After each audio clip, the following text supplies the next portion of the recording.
గుడికి వచ్చి బయటికి వెళ్ళిపోయినంత మాత్రం ఆశీర్వాదాలు రావు. ఇక్కడికి వచ్చిన వాడు దేవుని మాటకు సంపూర్ణంగా లోబడాలి, మాట ప్రకారం జీవించాలి. అది కష్టమైన నష్టమైన చెయ్యాలి.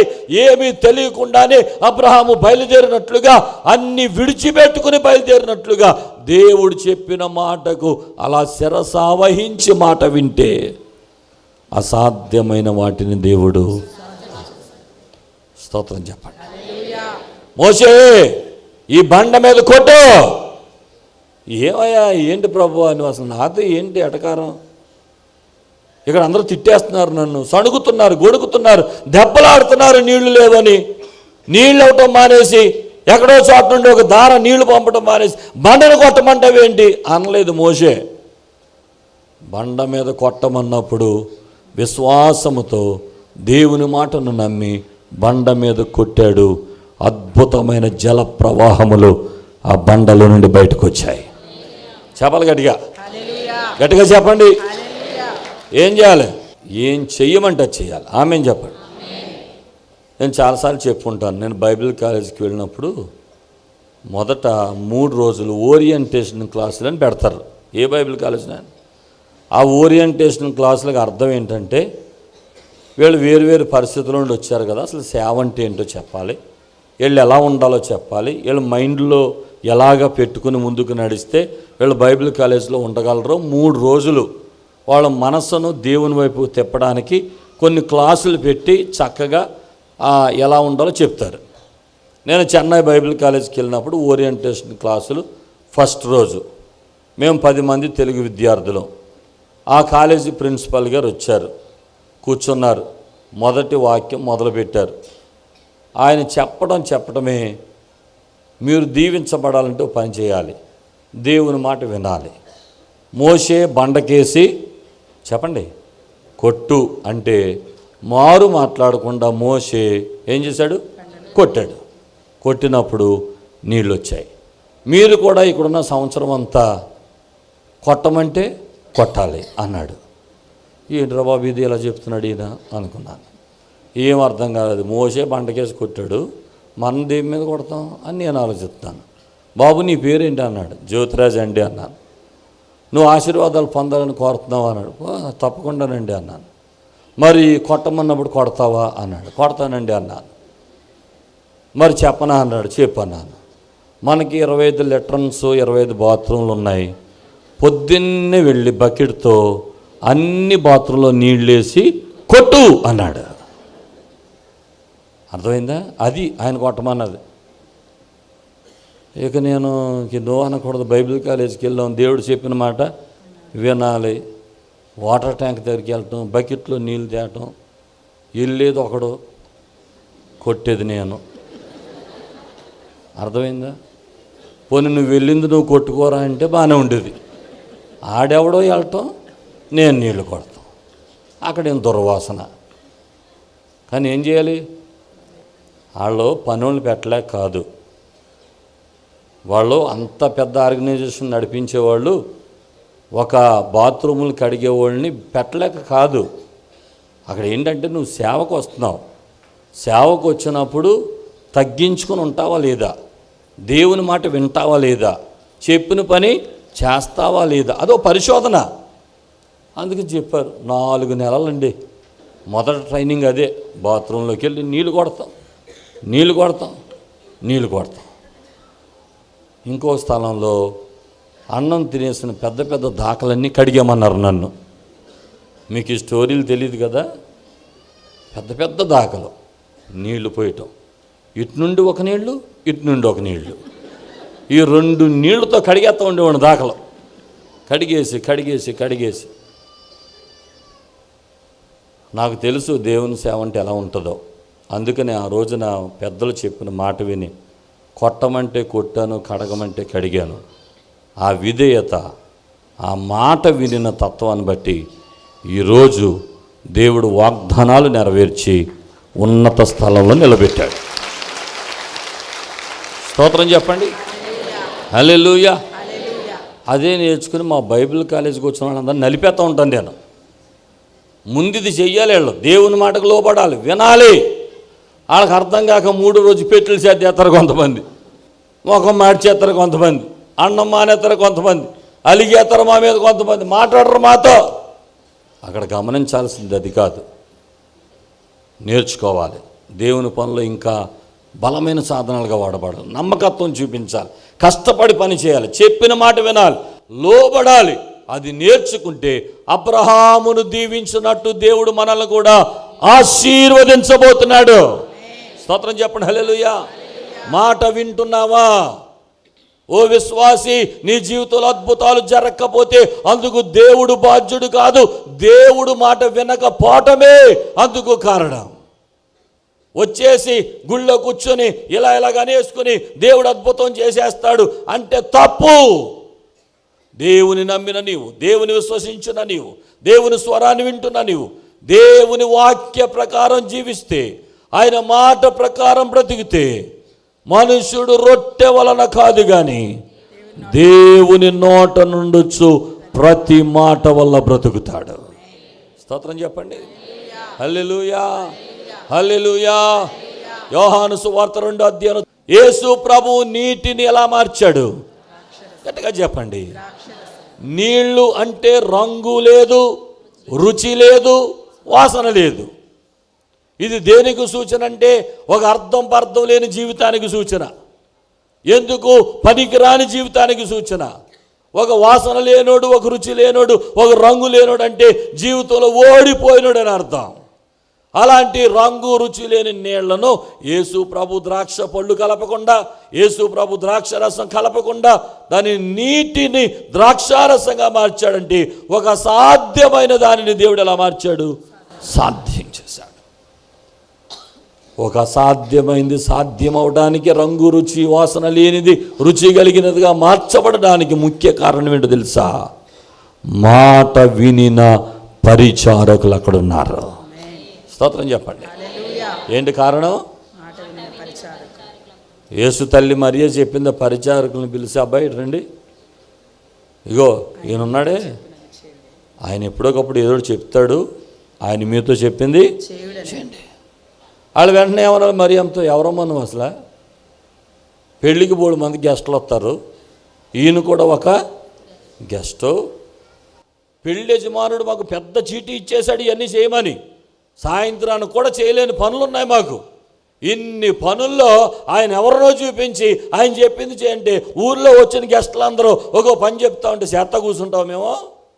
పోని ఆయన అద్భుతాలు చేస్తాడన్న అది కూడా పరిచారకులకి. ఎందుకని? యేసు ప్రభు నీటిని ద్రాక్షారసంగా మార్చిన ఆ సూచక క్రియకు ముందు ఏ సూచక క్రియ కూడా చేయలేదు. ఆయన దేవుడని, అద్భుతాలు చేస్తాడనే సంగతి కూడా వారికి తెలియదు. కానీ యేసు ప్రభు వచ్చి ఈ రాతి బాణలను నీళ్లతో నింపండి అంటే పరిచారకులు ఏమి ఆలోచించకుండా ఆ పెద్ద ఆయన చెప్పాడు చేద్దామని. రాతి బాణలు నింపాలంటే ఊళ్ళోకి వెళ్ళాలి, ఊళ్ళోకి వెళ్ళి నీళ్లు పట్టి రావాలి. 6 రాతి బాణలు ఎలా నింపారని బైబిల్లో ఉంది, అంచుల మట్టు. కనండి మాట అంటే యేసు చెప్పిన మాట 100కు 100% ఆ పరిచారకులు నెరవేర్చారు కనుక అక్కడ నీళ్లు ద్రాక్షరసంగా మార్చబడ్డాయి. నీ జీవితంలో సమస్తమును సాధ్యపరచగలిగిన వాడు ఎప్పుడో తెలుసా? ఆయన చెప్పిన మాటకు లోబడితే నీ జీవితంలో అద్భుతాలు జరుగుతాయి. పేతురు కుడివైపుకు వలవేయి, ముందేమన్నాడు తెలుసా? రాత్రంతా ఇక్కడే ప్రయాసపడ్డాం, రాత్రంతా వలేసాం. అసలు జాలరి యేసు ప్రభువా పేతురా? చెప్పండి, పేతురు. చేపలు ఎక్కడ ఉంటాయో పేతురుకు తెలుసా, యేసుకి తెలుసా? పేతురుకే తెలుసు. చేపలకు వల రాత్రి వేస్తారా, పగలేస్తారా? రాత్రే వేస్తారు. అన్నిట్లోనూ పేతురు చక్కగానే ఉన్నాడు, జ్ఞానంతోనే ఉన్నాడు, ఆయనకు అన్నీ తెలుసు. కానీ యేసు ప్రభువుకి చేపల గురించి ఎక్కడుంటాయో ఏ టైంలో తెలియకపోయినా మేము రాత్రంతా ప్రయాసపడ్డాం, అయినను నీ మాట చొప్పున వల వేస్తాం. ఎప్పుడైతే ఆ మాటని దేవుని మాటకు విని లోబడి వల వేశాడో వలలు పిగిలిపోయినన్ని చేపలు. ఇంకో మాట, అతని దోణి నిండిపోగా అవతల దోణులకు సంజ్ఞలు చేసి అది కూడా రప్పించి ఆ దోణి కూడా నింపేశారు. దేవుని మాట వింటే నువ్వు ఆశీర్వదించబడగా నీ ద్వారా అనేకులు ఆశీర్వదించబడతారు. ఆమేన్. నా గిన్నె నిండి పొర్లి అవతల గిన్నెలో పడాలి. స్తోత్రం చెప్పండి. మన ఆశీర్వాదాలు అలాగ ఉండాలి. ఈ సంవత్సరం అలాంటి ఆశీర్వాదాలు నీకు రావాలంటే గడిచిన సంవత్సరాల్లో దేవుని మాట నిరాకరించావేమో, దేవుని మాట తృణీకరించావేమో, దేవుని మాట వినవలసిన రీతిగా వినలేదేమో, దేవుని మాటను పెడచెవిని పెట్టావేమో. ఈ సంవత్సరం ప్రభు నీతో మాట్లాడుతున్నాడు. నిన్ను గొప్ప జనాంగంగా చేయబోతున్నాను, నిన్ను ఆశీర్వదించబోతున్నాను, నీ నామమును గొప్ప చేయబోతున్నాను, నువ్వు అనేకులకు ఆశీర్వాదకరంగా ఉంటావు. అయితే నేను చెప్పిన పని నువ్వు చెయ్యి, నా మాట వింటే అద్భుతాలు జరుగు. ఆమేన్. ఆదామవ్వల జీవితంలో ఆశీర్వాదం పోగొట్టకుండా కారణం ఏంటి? డే 1 మనుషులను సృష్టించినది మొదలుకొని దేవుడు మనుషులను పరిశోధనలోనే పెట్టుకుంటూ వచ్చాడు. గుర్తుపెట్టుకోండి. ఆదామవ్వలను ఫ్రెష్గా తయారు చేసి అంతా చేసిన దేవుడు మొట్టమొదటి ఒక పరీక్ష పెట్టాడు. ఈ తోటలో ఉన్న వృక్ష ఫలాలన్నిటినీ భుజించండి, కాళ్ళు దింపు కిందకే. ఈ తోటలో ఉన్న వృక్ష ఫలాలన్నిటిని భుజించండి, కానీ ఈ మధ్యలో ఉన్న వృక్ష ఫలాన్ని తినొద్దు. ఏంటది? పరిశోధన. ఏంటది? ఆజ్ఞ, దేవుని మాట. మనుషులు దేవుని మాట విన్నారా, సైతాను మాట విన్నారా? దేవుని మాట వింటే ఆశీర్వాదం, సైతాను మాట వింటే శాపం. అందుచేత వీరు దేవుని మాట వినకుండా సైతాను మాట వినిన కారణంగా దేవుని నుండి దూరం అయిపోయి ఆధ్యాత్మికంగా చచ్చిపోయి శాపగ్రస్తులయ్యారు. ఈ రోజుకి జరుగుతున్నది ఏంటంటే దేవుని మందిరానికే వస్తారు కానీ దేవుడి మాట వినరు. యేసయ్యనే స్తుతిస్తారు కానీ యేసయ్య మాట వినరు. సైతాను మాటలకి లోబడిపోయి శాపగ్రస్తులైపోయే వాళ్ళు చాలామంది ఉన్నారు ఈ రోజున. యేసయ్య మాట వింటే ఆయన చెయ్యొద్దు అన్నవి ఆయన చెయ్యమన్నవి చేయాలి. ఆయన ఏదైతే నిషేధించాడో వాటికి దొంగతనం చేయొద్దు, యేసయ్య మాట. దొంగతనం చేయి, సైతాను మాట. వ్యభిచారం చేయొద్దు, యేసయ్య మాట. వ్యభిచారం చేయి, చెప్పండి, సైతాను మాట. అర్థమవుతున్నాయా? లంచాలు తీసుకోవద్దు, యేసయ్య మాట. నువ్వు తీసుకోపోతే ఇల్లు ఎలా కడతావు, సైతాన్ మాట. చూచుటకు రమ్యంగా చూపిస్తాడు సైతాన్. ఈ లంచం తీసుకుంటే 2 అంతస్తులు బిల్డింగ్ చూపిస్తాడు. అలాగా నువ్వు కట్టేస్తావు 2 అంతస్తులు. ఆ 2 అంతస్తుల కోసం లంచాలు తీసేసుకుంటాడు. దేవుని మాట వినని కారణంగా ఆ ఇంటిలో శాపమే పరిపాలిస్తుంది కానీ సంతోషం పరిపాలన చేయదు. కష్టమైన, నష్టమైన, ఇరుకైన, ఇబ్బంది అయిన, ఎప్పుడు ఇల్లు కట్టినా కట్టకపోయినా పర్వాలేదు కానీ దేవుని వాక్య ప్రకారం నేను జీవిస్తాను అని దేవుని నిబంధనల ప్రకారం జీవించేవాడు వాడు పొందుకొని ఆశీర్వాదం ఎన్నటెన్నటికీ ఆశీర్వాదంగా ఉంటుంది. స్తోత్రం. గట్టిగా చెప్పండి. అందుకని మందిరానికి రావటం ముఖ్యం కాదు, వచ్చిన వారు దేవుని మాట వినాలి, మాట ప్రకారం జీవించాలి. స్తోత్రం చెప్పండి. చివరికి ఒక వ్యక్తిని చెప్పి ముగిస్తాను. ఆయన పేరు నయమాను. చెప్పండి ఆయన పేరు. ఒక సైన్యాధిపతి. చెప్పండి. బయటికి వెళ్తే నయమానికి బోళ్ళంతమంది ఫ్యాన్స్. బయటికి వెళ్తే నయమాను జిందాబాద్ కేకలు. బయటికి వెళ్తే సన్మానాలు, దండలు, పువ్వులు అన్నీ ఉన్నాయి. ఆ నయమాను ఇంట్లోకి వచ్చి యుద్ధోపకరణాలు తీసి తన వస్త్రాలు తీసి మంచం మీద వేసుకుని దేహం వైపు చూస్తే కుమిలి కుమిలి ఏడ్చే పరిస్థితి. కారణం కుష్ఠరోగం. చాలామంది జీవితాలు బయటికి మాత్రం అబ్బో వాళ్ళ వెనకాల ఎంత ఫాలోయింగో, ఎంతమంది మనుషులో, ఎంతమంది షేకెండ్లు ఇచ్చేవారు, ఎంతమంది దండలు వేసేవాళ్ళు, ఎంతమంది పువ్వులు చల్లేవాళ్ళు, ఎంత అభిమానాన్ని చొరగొన్నవాళ్ళు. కానీ ఇంట్లోకి వచ్చి తన జీవితాన్ని గురించి ఆలోచిస్తుంటే కుమిలి కుమిలి ఏడ్చేవాళ్ళు చాలామంది ఉన్నారు. బయటికి బాగానే కనపడతారు కానీ హృదయం నిండా వేదన, దుఃఖం. ఈ పరిస్థితిలో ఉన్న నయమానికి చెరపట్టబడిన చిన్నపిల్ల, ఇశ్రాయేలు దేశపు చిన్నది ఒక శుభవార్త చెప్పింది. అమ్మగారు, అయ్యగారు నేను చూడలేకపోతున్నానండి, దయచేసి అయ్యగారిని మా దేశానికి పంపించండి, ఇశ్రాయేలు దేశానికి. అక్కడ ఎలీషా అనబడిన ప్రవక్త ఉన్నాడు, ఆయన స్వస్థతనిస్తాడు, ప్రార్థన చేస్తాడు, పంపించండి అంటే అమ్మగారు అయ్యగారికి చెప్పింది. అయ్యగారు స్వస్థత కోసం చిన్న పిల్ల మాట విన్నాడు. ఇశ్రాయేలు దేశానికి వచ్చాడు. ఎలీషా ముందు గుర్రాలతో రథాలతో ఆగిపోయాడు. వెంటనే ఎలీషాకు వార్త అందింది. ఎలీషా దూతను పంపించి వెళ్ళి యోర్దాను నదిలో 7 సార్లు మునగమని చెప్పు అని ఒక మనిషిని పంపించాడు. అక్కడ కోపం వచ్చేసింది.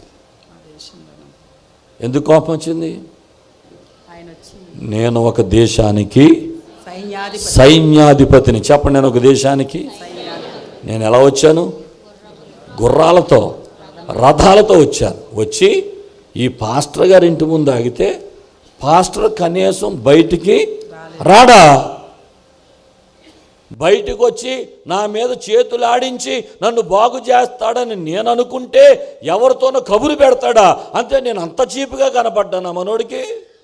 ఏమక్కర్లేదు, నడి వెనక్కి వెళ్ళిపోదాం అని వెనక్కి వెళ్ళిపోయాడండి. వెనక్కి వెళ్ళిపోతే ఎవరికి నష్టం? గట్టిగా చెప్పండి. నయమానికి నష్టమా, పాస్టర్ గారికి నష్టమా? నయమాన్ రోగం నయమాన్దా ఎలీషాదా? స్వస్థత కావాల్సింది నయమానికా ఎలీషాకా? మరి ఏంటి కనీసం బుర్ర లేకుండా వెనక్కి వెళ్ళిపోతాడు? కొంతమంది అలాంటి ఉద్రేక పరులు ఉంటారు సంఘంలో. కొంతమంది ఏదన్నా ఒకటి ఖండించి మాట్లాడితే ఎంత మాట అంటాడు నన్ను. ఏంటి ఆయన పొగరు? ఏలూరులోకి వేరే సంఘాలు లేవా? నడు వెళ్ళిపోదాం అని వెనక్కి వెళ్ళిపోయేవాళ్ళు ఎంతమంది ఉంటారు? నన్ను చూడలేదు కదని కాళ్ళు పైకెత్తి కూర్చుంటే కాళ్ళు దింపమంటాడా? మన్నా చర్చలు లేకపోతే వేరే చర్చలు లేవా? ఇంకెక్కడ కోయిర్లో నన్ను జాయిన్ చేసుకోరా అని వెళ్ళిపోతే అక్కడ ఒక మాట అంటాడు, మా దేశంలో ఇంతకన్నా మంచి నదులు లేవా? నేను ఏమంటాను తెలుసా? దేవుని చిత్తము యోర్దాను నదిలో మునిగితేనే స్వస్థత అని అనిపించినప్పుడు ఎన్ని నదుల్లో మునిగినా స్వస్థత రాదు. నీ కొరకు దేవుడు ఒక సంఘాన్ని ఏర్పాటు చేసి నిన్ను ఆ సంఘంలోనికి పంపించినప్పుడు నీ ఆశీర్వాదము పొందడానికి దేవుని ప్రణాళిక ఆ స్థలంలో ఉన్నదని నువ్వు ఖచ్చితంగా నమ్మాలి. నాకు వేరే సంఘాలు లేవని మాట వినకుండా ఎన్ని సంఘాలకు తిరిగినా స్వస్థత రాదు. ఏమంటే మందిరానికి వెళ్ళేవాడు ఎలాగుండాలో కూడా ఈ నయమాన్ దగ్గర నేర్చుకోవచ్చు. దైవజనుడి దగ్గరకు వచ్చినప్పుడు బడాయిగా వచ్చాడట రథాలు గుర్రాలతో. అంటే ఏం తెలియజేస్తుంది? నా స్టేటస్ ఏంటో చూడు, నాకున్న పరపతి ఏంటో చూడు, నేను ఎంత గొప్ప సైన్యాధిపతినో చూడు.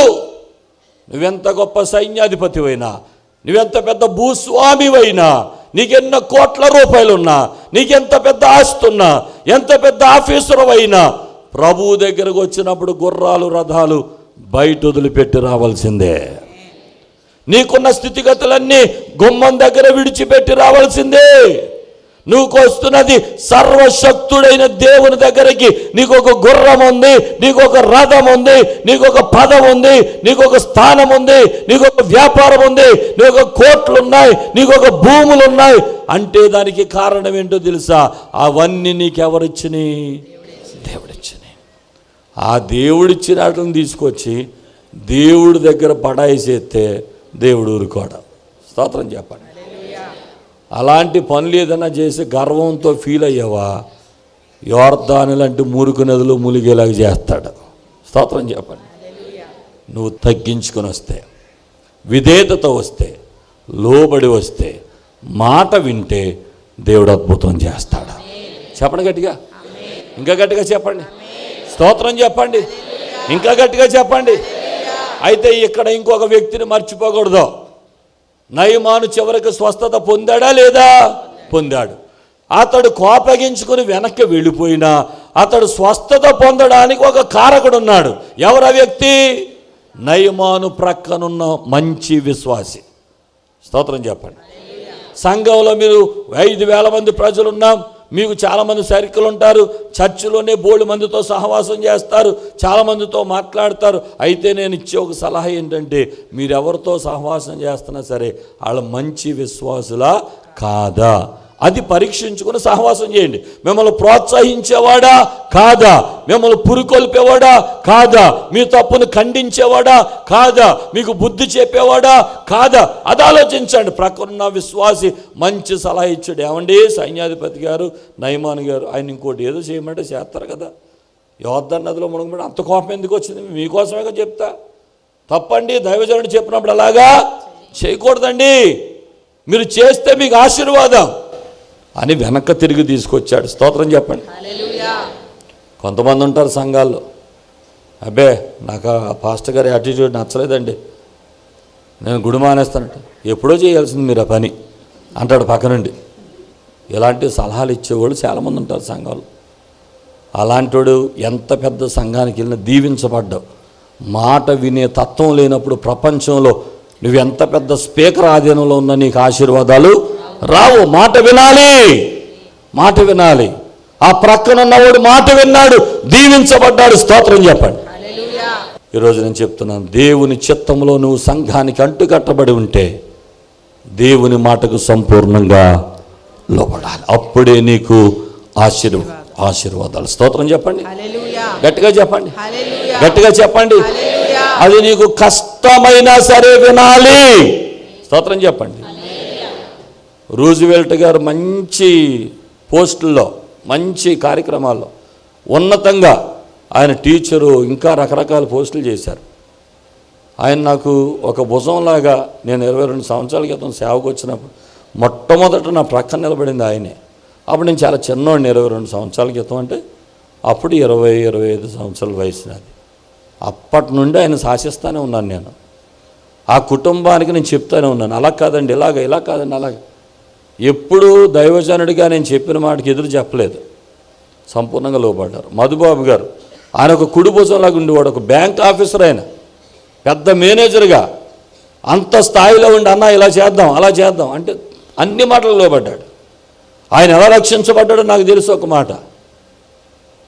ఆయన ఎలా రక్షించబడ్డాడు, ముందు సిగరెట్లు కాల్చేవాడు, మందు తాగేవాడు, అంత భయంకరమైన బారిస.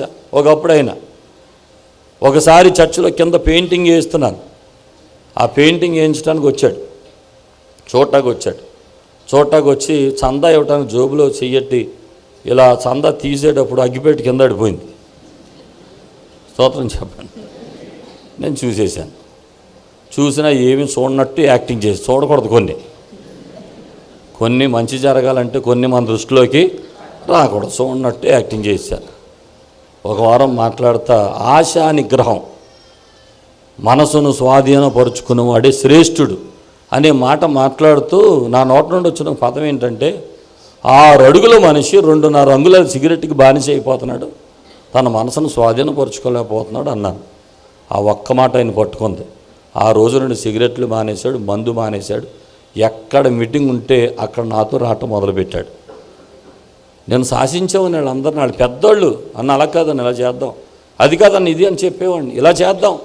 అలాగే ఎంతోమంది పెద్దవాళ్ళు వచ్చారు సంఘంలో, గొప్ప గొప్ప స్థాయి ఉన్నవాళ్ళు, చదువులు ఉన్నవాళ్ళు, పదవులు ఉన్నవాళ్ళు, గొప్ప స్థితిలో ఉన్నవాళ్ళు. ఏ రోజు కూడా నేను చిన్నవాడినని వాళ్ళ దగ్గర ఏమంటే ఇదైపోలేదు, తక్కువగా దించుకోలేదు. కానీ నేను చెప్పే ప్రతి మాటకు ఎంతో ఉన్నత స్థాయిలో ఉన్నవాళ్ళు మాట విన్నారు. ఈ రోజున సంఘం దీవించబడింది. స్తోత్రం చెప్పండి. ప్రపంచవ్యాప్తంగా ఏలూరు మన్నా చర్చికి ఒక గుర్తింపు రావడానికి ఇక్కడ మాట విన్న పరిచారకులు ఉన్నారు. స్తోత్రం చెప్పండి. అందుకే దేవుడి సంఘాన్ని ఆశీర్వదించాడు. ఇప్పుడు కాదు, మొదటి నుండి అమలాపురంలో సేవ చేసేటప్పుడు 800 మందికి బాప్టిజం ఇచ్చారు నాన్నగారు. కష్టపడి సంఘాన్ని కట్టి అభివృద్ధి అయ్యాక అప్పుడప్పుడే కేజీలు బియ్యం వస్తున్నాయి, కోడిగుడ్లు వస్తున్నాయి, కోళ్ళు వస్తున్నాయి. సందాలండి, ఆదివారం కింద బెకబెకలాడుతూ ఉండేవి కోళ్ళు, నాటుకోళ్ళు, అట్టిగెలలో, కొబ్బరికాయలు. అప్పుడు ఎన్ని సందాలో. చిన్నప్పుడు మురిసిపోతూ ఉండేవాడు నా సందాలు చూసి, అట్టిపళ్ళు చూసి, కోళ్ళు చూసి, కొబ్బరికాయలు చూసి. కొబ్బరి అన్న రోజు ఎంత చక్కగా వెళుతున్న తరుణంలో ఎన్ఎస్టీ గారు పిలిచారు, ఏలూరులో సేవ లేదయ్యా, ఎవరైనా మంచి సేవకుడు కావాలి, ప్రార్థనా పరుడు ఉంటే పని జరుగుతుంది, నువ్వు వెళ్తావా అని అడిగారట నాన్నగారిని. ముఖం ఇటు, వెనకాల కోళ్ళు, కోడిగుడ్లు, అట్టిగెళ్ళు, బియ్యం, సందాలు ఇవన్నీ గుర్తురావా? ఏం మాట్లాడకుండా అయ్యా మీరేం చెప్తే అది చేస్తాను, ఎక్కడికి వెళ్ళమంటే అక్కడికి వెళ్తాను, సేవ నిమిత్తం ఎక్కడికి పంపిస్తే అక్కడికి వెళ్తాను. 42 సంవత్సరాల క్రితం ఆ దైవజనుడి మాటకు లోబడి ఇక్కడ అడుగు పెట్టారు. 42 సంవత్సరాల్లో 5,000 మంది ప్రజలను దేవుడు ఇక్కడ అప్పగించాడు. దీనంతటికి కారణం ఒకటే, మాటకు లోబట్టం. చెప్పండి మాట, కొంచెం గట్టిగా చెప్పండి, ఇంకా గట్టిగా చెప్పండి. మళ్ళీ ఆ కోళ్ళన్నీ ఇక్కడికి వస్తున్నాయి. స్తోత్రం చెప్పండి. ఆ గుడ్లన్నీ ఇక్కడికి వస్తున్నాయి, నాటుకోడి గుడ్లు. స్తోత్రం చెప్పండి. గడ్డ పెరుగు మేము తినేది. అమ్మ, మంచి మంచి పల్లెటూరుల నుండి వస్తున్న వాళ్ళు అందరూ పెరుగు తెస్తున్నారు. జున్ను లేని రోజు ఉండదు ఫ్రిడ్జ్లో. స్తోత్రం చెప్పండి. ఎంత అద్భుతం అండి. మాట వింటే అన్ని ఆశీర్వాదాలే. హల్లెలూయా. అందుచేత ఆశీర్వదించబడాలి, దీవించబడాలనుకున్నప్పుడు ఒకే ఒక్క మాట, దేవుని మాటకు సంపూర్తిగా లోబడాలి. స్తోత్రం చెప్పండి, గట్టిగా చెప్పండి. ఆ విషయంలో నాది కూడా సాక్ష్యం ఉంది. చెన్నై బైబిల్ తరపిదయ్యేటప్పుడు ఒక పెద్ద చర్చ్, ఏజీ చర్చ్, 40,000 మంది సంఘం, వాళ్ళు తెలుగు సర్వీస్ స్టార్ట్ చేయాలనుకున్నారట. మా కాలేజీకి లెటర్ పంపించారు, మీ దగ్గర మంచి విద్యార్థులు ఎవరు ఉంటే ఈ క్వాలిటీస్ ఉన్న వాళ్ళు ఇంటర్వ్యూకి హాజరమ్మనండి, మేము జాబ్ ఇచ్చేస్తామన్నారు. ఇంటర్వ్యూకి నన్ను పిలిచారు, పాట పాడమన్నారు, పాడాను. వాక్యం చెప్పమన్నారు, చెప్పాను. కీబోర్డ్ వాయించమన్నారు, వాయించాను.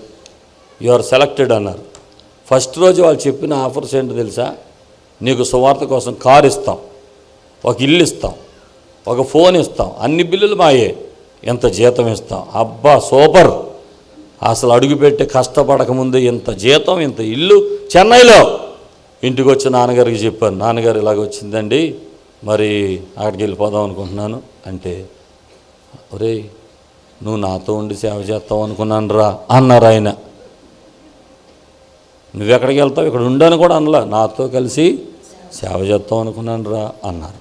ఆ ఒక్క మాటకి చెన్నై వాళ్ళకి బాయ్ బాయ్ చెప్పేసి, అయ్యగారు అడిగారు కాబట్టి తండ్రి గారితో ఉండాలని, అప్పుడు 150 మంది సంఘం నేను వచ్చినప్పుడు.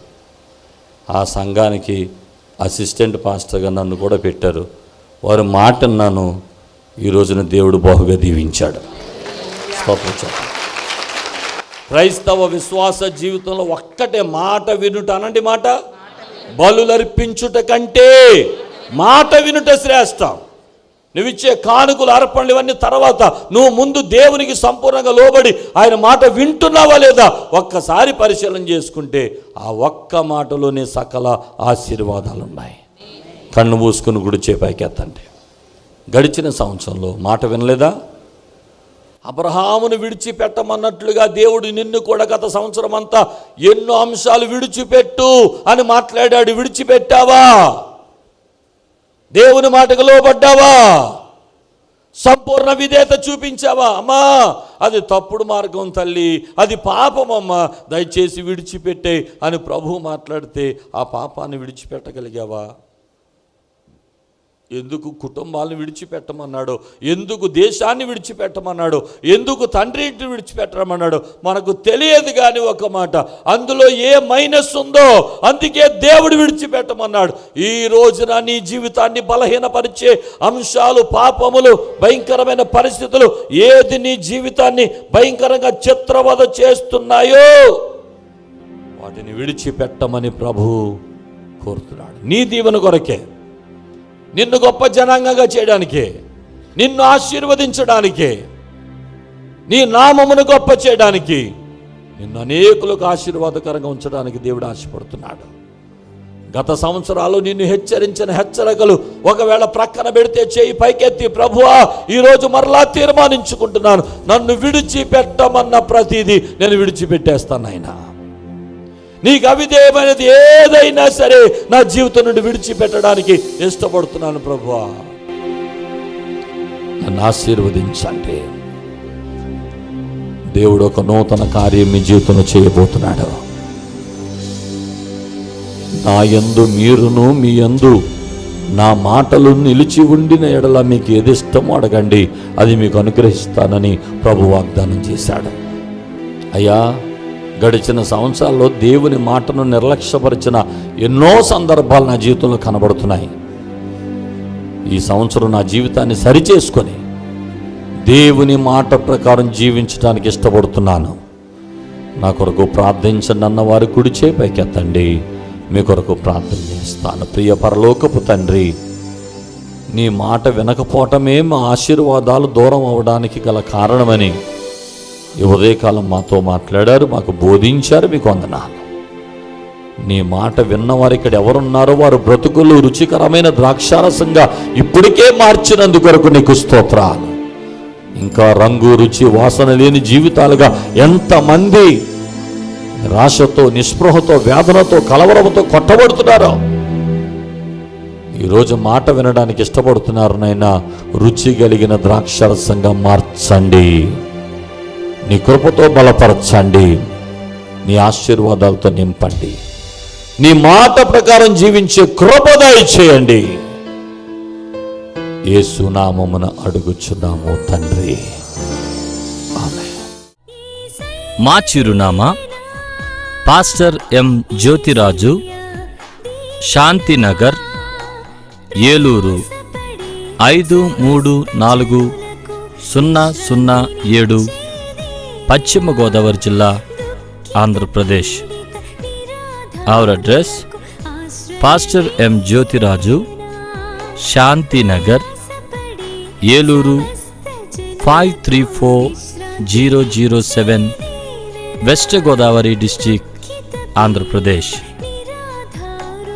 మా ఫోన్ నంబర్లు 8007773333 మరియు 800877774444.